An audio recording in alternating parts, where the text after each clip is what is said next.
Hi, Lou here to talk about historical fiction.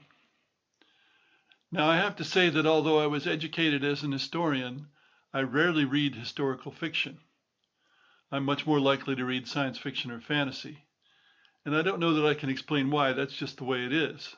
But there is some historical fiction that I really admire, and in general, it's written by Bernard Cornwell. So I'm here to recommend some of Bernard Cornwell's books, just as Jim Jordan, the GM of the Britannia tournaments at conventions, recommended them to me. And then I found out the other day he hasn't actually read them himself. But I have read all 11 or 13 books of Cornwell's books about Uhtred, the Saxon, uh, which is the basis for the TV or I guess almost movie Last Kingdom, which has deviated a lot from the books in recent times.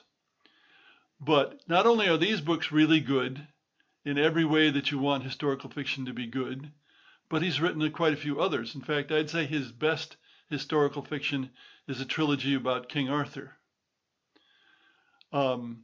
His Grail Quest books are pretty good, but in general, he seems to write better when he's writing first person rather than third person. And the Grail Quest is in third person.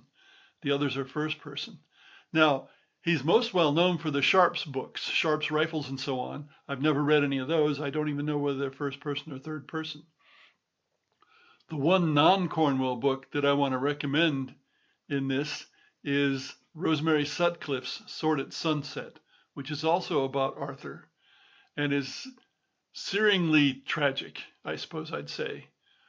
But it feels like the real thing, even though, of course, it's not. And that's what you want in historical fiction, that it feels like the real thing, even though you may be using fictional characters as Uhtred of Bebbanburg, or you might be using actual characters like King Arthur, although the King Arthur books, Cornwell's, are written from the viewpoint of a fictional character.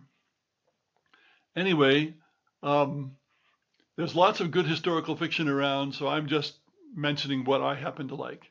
Thanks for listening.